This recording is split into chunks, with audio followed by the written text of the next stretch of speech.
Hi, it's Daddy. Hi. So,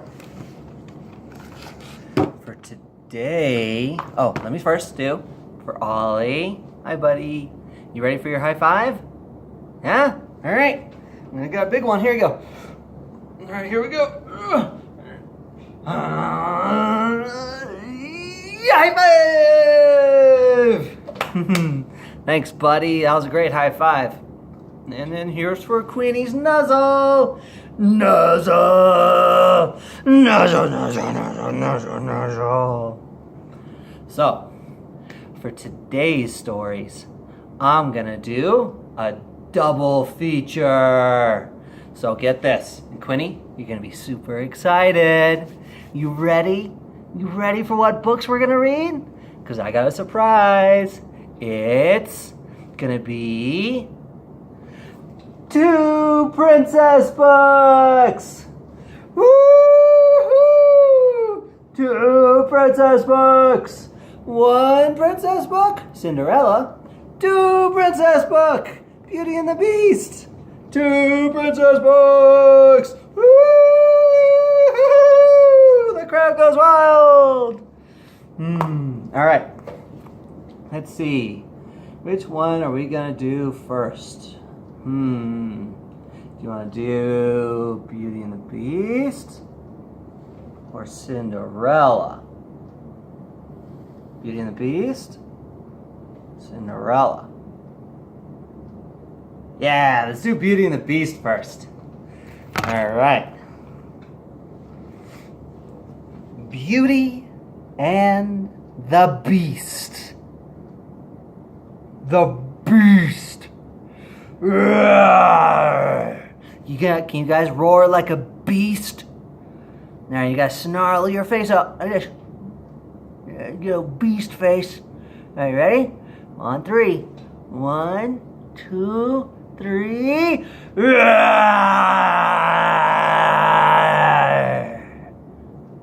Was that scary? Man, you guys were really scary. You guys were scary beasts. All right, so Beauty and the Beast. Be our guest. Be our guest. Put our service to the test. All right. Ooh, this is a long book. Okay, so once upon a time, in a faraway land, a young prince lived in a shining castle. Although he had everything a person could want, he had no love in his heart. Okay, there we go. On winter's night, an old woman came to the castle, begging the prince for shelter from the cold. In return for this kindness, she offered him a single perfect rose. Disgusted by her rags, the prince sneered at the rose and turned the poor woman away. "Don't be fooled by appearances," she warned him. "There is beauty to be found within all things." Then in a flash, the woman's ugliness melted away to reveal a lovely enchantress. Isn't she lovely? She's so lovely. As punishment for his selfishness, the enchantress turned the prince into a hideous beast. The castle into a dark fortress, and the servants into household objects. Before she left, she gave the prince 2 gifts: a magic mirror that allowed him to see the outside world, and the rose, which would only live until his 21st birthday. If you learn to love another and earn her love in return, before the last petal of the rose has fallen, said the enchantress, the spell will be broken. If not, you will remain a beast forever. It's Gaston. What a hunk. He's so hunky. Hunky. A few years passed. One day, in a village not far from the castle, a young girl named Belle was crossing the town square. Belle loved to read, and as usual, she had her nose in a book. The handsome but conceited Gaston watched her. Gaston admired Belle almost as much as he admired himself. "She's the girl I'm gonna marry," he declared. When Belle got home, her father Maurice greeted her excitedly. "I've just finished my latest invention," he exclaimed. "I hope it works." "Of course it will," Belle reassured him. "I'm sure it will win first prize at the fair." That afternoon, Maurice hitched his invention to his horse Philippe and set off for the fair. But Maurice and Philippe soon became lost as they rode through the forest. Suddenly they heard howling of wolves. Oh, you guys want to howl like wolves? Yeah? All right, ready?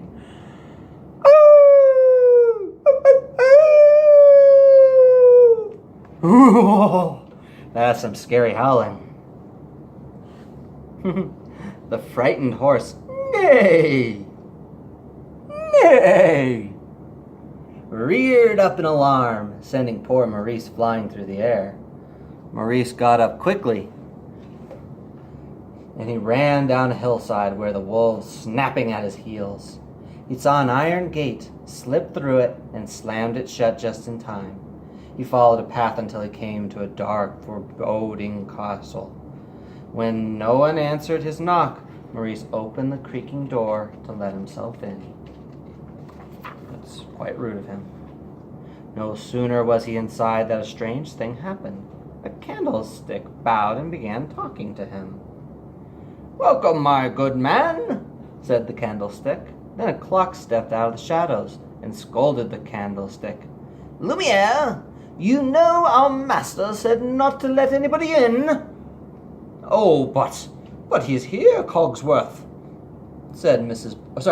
"Oh, but he's here now, Cogsworth," said Mrs. Potts, a talking teapot. "We must be kind to the old gentleman." Her teacup son Chip agreed. Soon they gave Maurice some tea, a bite to eat, a chair to rest in. Suddenly a dreadful beast burst into the room. "A stranger!" he roared.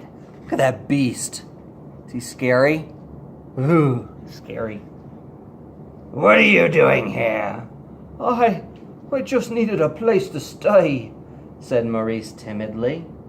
"I'll give you a place to stay," shouted the beast. Then he scooped Maurice up in his hairy paws, and carried him off to the dungeon. Back at the village, Belle was waiting for her father to return when Gaston came to ask for her hand in marriage. Belle tried to say no politely. "I really don't deserve you," she started to say, but Gaston wouldn't listen.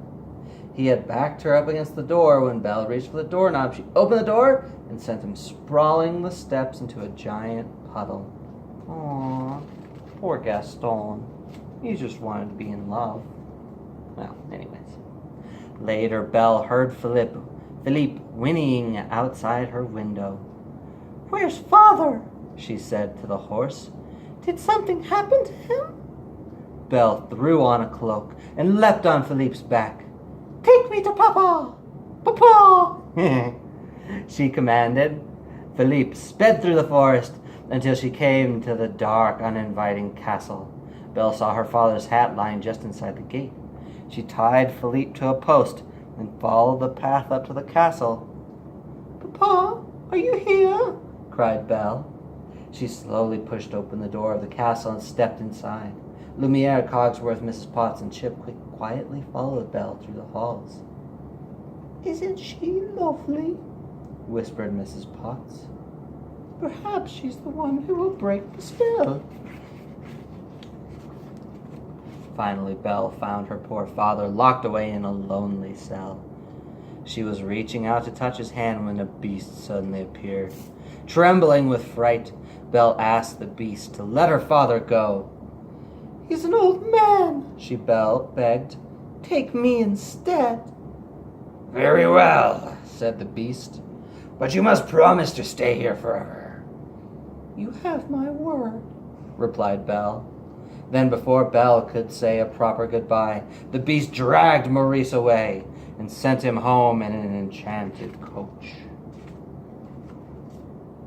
Soon the beast returned for Belle. "You may go anywhere you like," he said, as he showed her to her room, "but you must never go near the West Wing." Kind of an oxymoron, since he just said she can go anywhere she likes. He clearly doesn't mean anywhere. Then the beast shut the door. Belle was alone with Wardrobe, who was delighted to have a lovely young girl to dress.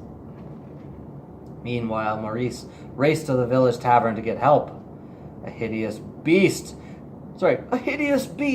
has Belle locked up in his castle, Maurice cried. But Gaston and the villagers only laughed at him, so he left by himself to go find Belle. Later that night, Belle sneaked out of her room, to eat and explore the castle. Cogsworth and Lumiere started to give Belle a tour, but she slipped away to see the forbidden West Wing. "I wonder what he's hiding in there," she said. When she came to the beast's room, she found the enchanted rose under a bell jar. She was about to touch the soft petals when the beast came charging towards her. "Don't touch that!" he bellowed. "I told you not to come here. Get out!" Belle ran from the room. She was scared. Down the stairs, out into the freezing night, she leapt onto Philippe and began racing through the woods.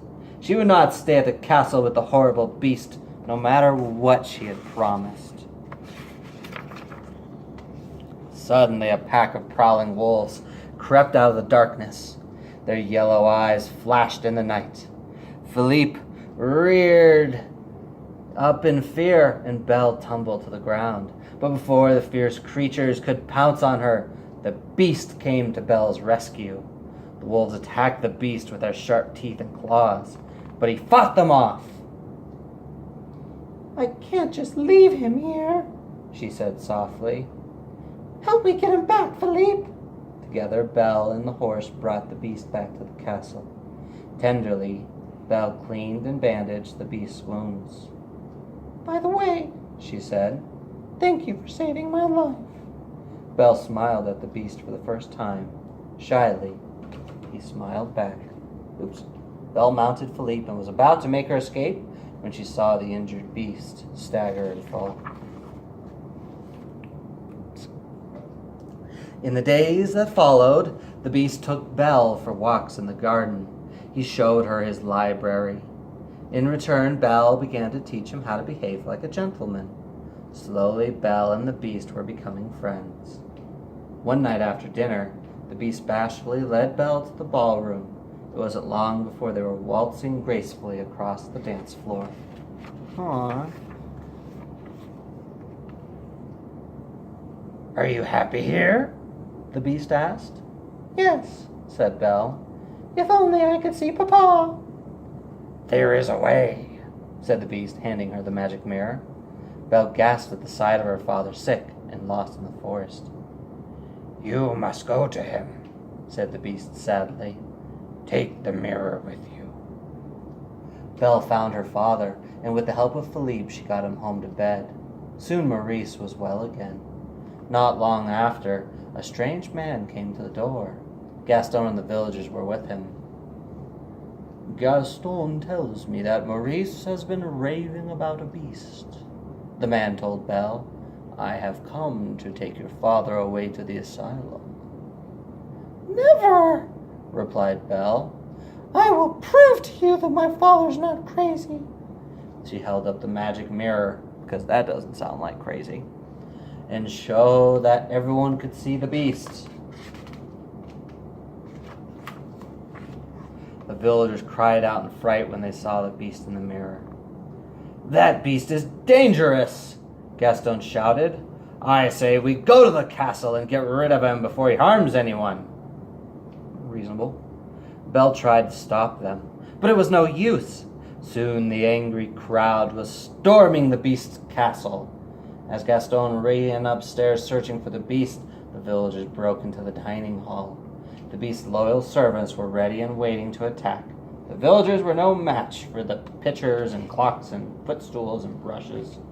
Soon they turned and fled from the castle in defeat. Meanwhile, Gaston found the beast. He chased him to the roof. "Get up and fight!" Gaston taunted him, because he wanted a fair fight, a reasonable fight, against this kidnapper. But ever since Belle had left the castle, the beast had lost interest in living. He didn't want to fight. What a melodramatic beast. Gaston raised his club, ready to kill the beast. At the sight of her, the beast's spirit returned, and he blocked the club's blow. The beast grabbed Gaston by the neck, but he could no longer find it in his heart to hurt anyone. He released Gaston unharmed. As "No!" Belle cried from below as she raced upstairs. As Belle arrived and embraced the beast, Gaston snuck up behind and he stabbed the beast in the back. Oh, that's kind of a jerk move. Roaring in pain, the beast struck out at Gaston. Gaston took a step backwards and lost his balance. With a terrible scream, he fell from the roof and was gone forever. Can you guys do a terrible scream with me? Splat! The beast took a step towards Belle and then collapsed from his wounds. "At least I got to see you one last time," said the beast. "You're gonna be all right," said Belle through her tears. Then she whispered, I love you." In the beast's room, Lumiere and Cogsworth watched in despair as the rose shed its last petal. But then a sparkling magical light surrounded the beast. His paws became hands and feet, and the rest of his body was restored to his former handsomeness. Belle looked on in amazement as the beast turned into a prince. One by one, the objects in the household became human again. The spell was broken. The prince and Belle looked into each other's eyes, and as they kissed, they knew that they would live happily ever after. The end. And guess what? Mickey and Dumbo! That's who Ollie's gonna be for Halloween, and Quinn's gonna be Minnie. Minnie! And that's Dumbo. What kind of animal is Dumbo? See her? Yeah, she's an elephant. So that's the story of Beauty and the Beast. Yay, Daddy! Woo! We love him! He's a great story reader! Oh, I told you guys I'd show you these. See? It's the pictures you guys drew me. There's one, and then here's the other one. And I have them on my big family board. See my big family board? That's my big family board. And then right here are the pictures you guys painted for me. So thank you. I really appreciate it. It makes me super happy. And you guys make Daddy so happy. All right. But wait, there's more. Next we have, because it's a double feature. Ta-da! Cinderella, Cinderella, Cinderella, Cinderella, Cinderella! Woo! All right. Now. Okay. Oh. Sorry. Okay. Cinderella by Ron Dias and Bill Lawrence. I don't think I've ever actually seen this movie. Now I'm going to read the book. Narrated by Daddy! Woo! I love him! He's got great hair! So fuzzy! Okay. There. Once upon a time, in a faraway kingdom, there lived a widowed gentleman and his lovely daughter Ella. Ella was a beautiful girl. She had golden hair and her eyes were as blue as forget-me-nots. Oh, there she is. She's a little girl with blonde hair, like someone we know. A little princess we know named Queenie. Your daddy's princess. The gentleman was kind and devoted father, and he gave Ella everything her heart desired, because that's what kind and devoted fathers do. They just give them whatever they want. Yeah, that's good parenting. Good parenting. But he felt she needed a mother, so he married again, choosing for his wife a woman who had 2 daughters. Their names were Anastasia and Drizella. And they had a cat. The gentleman soon died. That's a thing. Then the stepmother's true nature was revealed. She was only interested in her ugly, selfish daughters. The stepmother gave Ella a little room in the attic and old rags to wear, and all the housework to do. Soon everyone called her Cinderella, because she got so covered with cinders from cleaning the fireplaces. But hey, now she was the most equipped to survive in the world. But Cinderella had many friends. The old horse and Bruno the dog loved her. The mice loved her too. She protected them from her stepmother's nasty cat Lucifer. Who names their cat Lucifer with yellow eyes? Why does the cat have yellow eyes?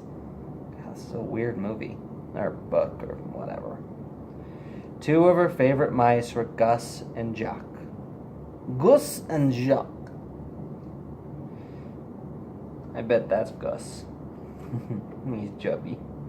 Cinderella was kind to everyone, even to Lucifer, but Lucifer only took advantage of her kindness.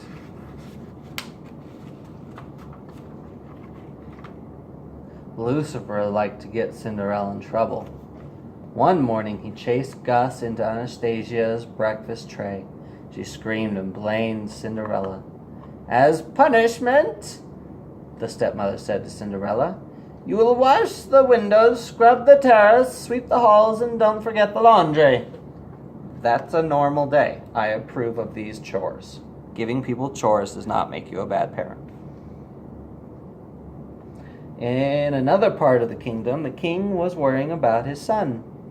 "It's time for the prince to get married," he told the Grand Duke. "But sire," said the Grand Duke, "he must fall in love first." "No buts about it. We'll have a ball tonight. It will be very romantic. Send out the invitations."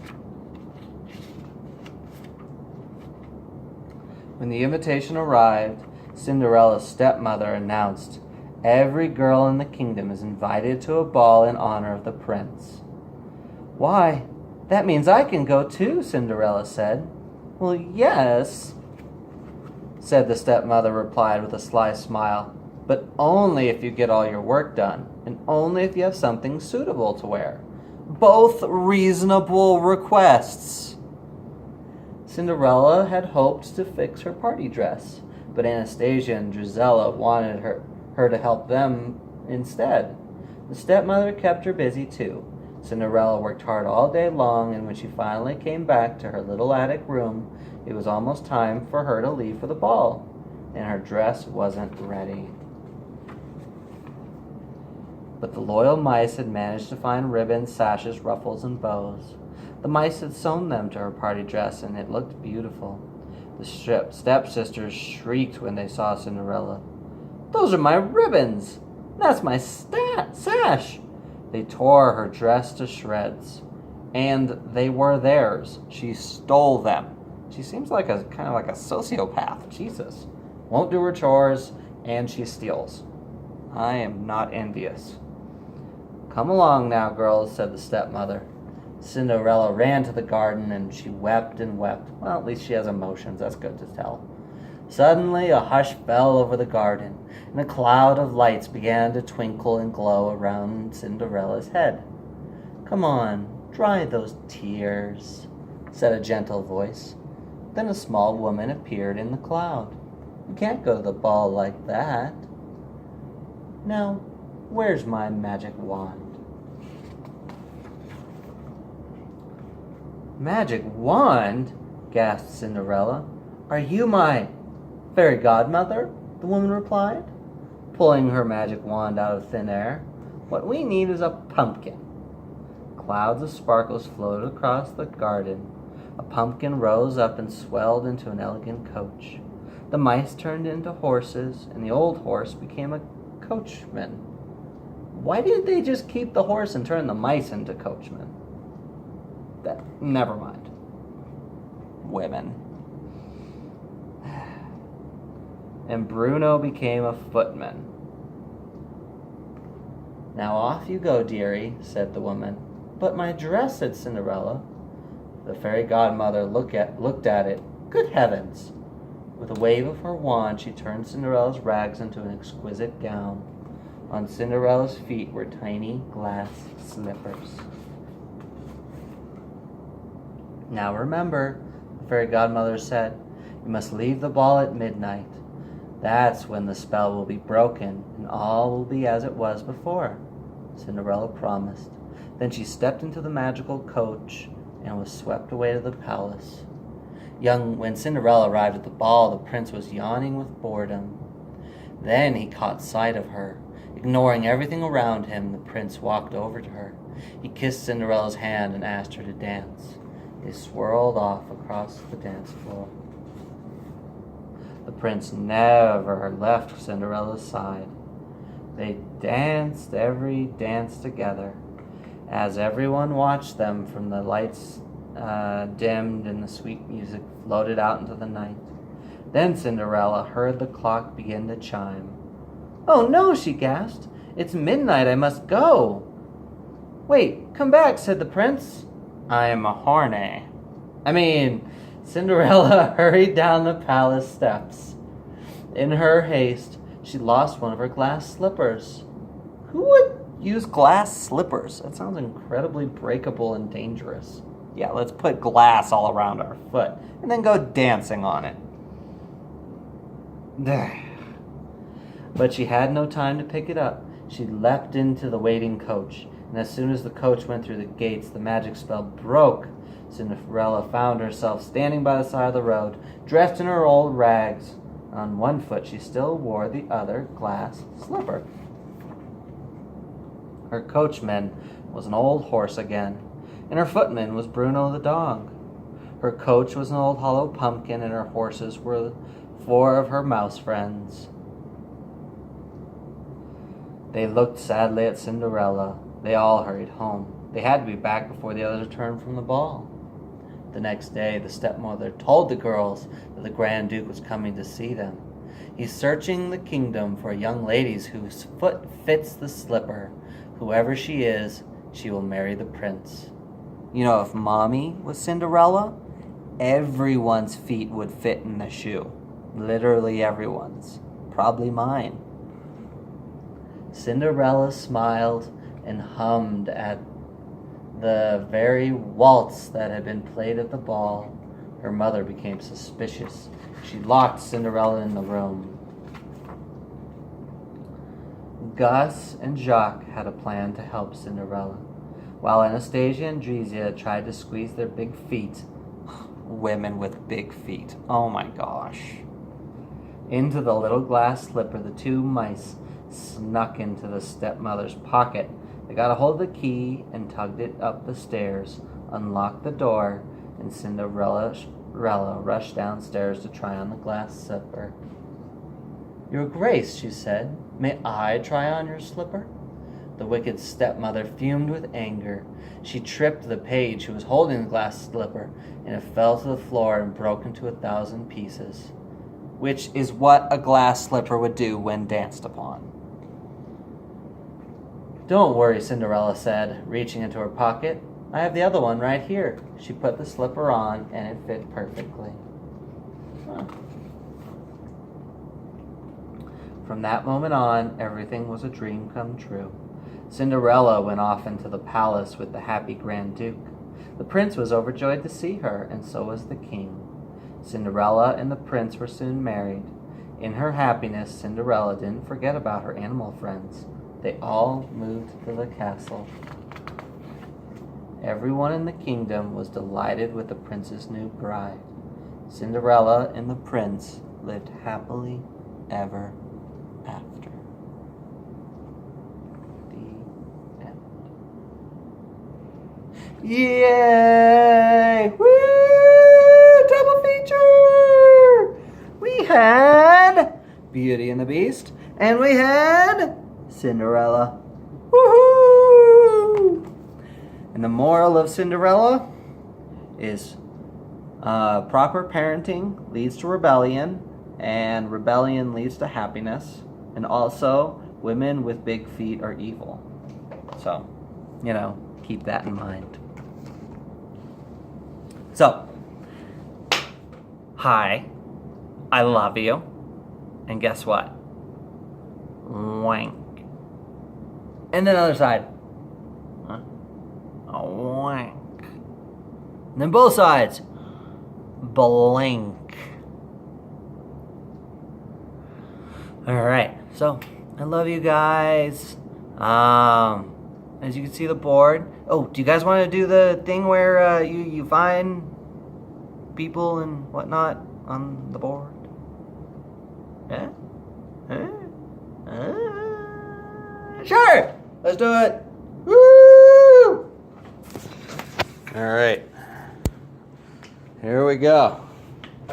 Alright. You see the board? Alright, let's see. Where is...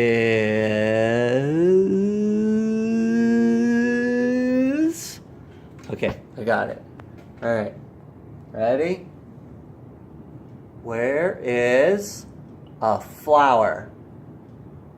Can you guys see the flower? Yeah, right there. Nice job.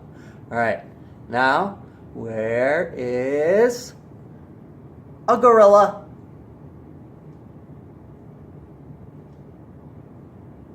Is that a gorilla? No, that's Ollie. How about right there? Yeah, it's a gorilla. Alright, let's see.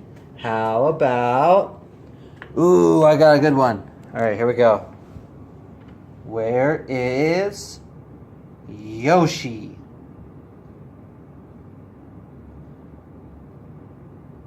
Is that Yoshi? No, that's Mommy. Oh, wait. But that's Yoshi, right? Nah, that's Ollie when he was a baby. There's Yoshi. Yoshi slippers. Alright. And last one. Do you guys see the chubby unicorn? Oh, I know. This is the chubby unicorn, huh?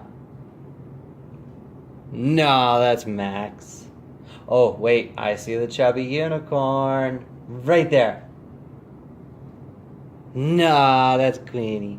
There he is! The chubby unicorn! Alright, guys.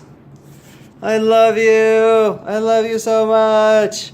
Double feature super pack. Woo! Yeah! Woo! Woo!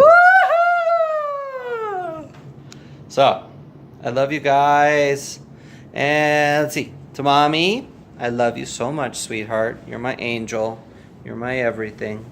And, oh, yeah. Look. Bazooka.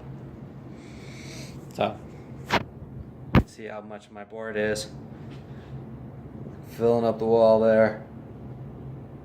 And there's those two, there's the two pictures down there at the bottom. That was from Ollie and Quinn. You guys painted me those. Thank you. I really appreciate them. Oh, I should show you which ones I got today. Today, I got that one. That one right there. Where we're dancing together and we're in love. And then I got that one of my Academy friends. So, I love you guys. And I'll see you super soon, and I'm coming home in like 1 month. I'm gonna start my voyage home to see my babies that I love. I love you guys. Have a great day. Boop.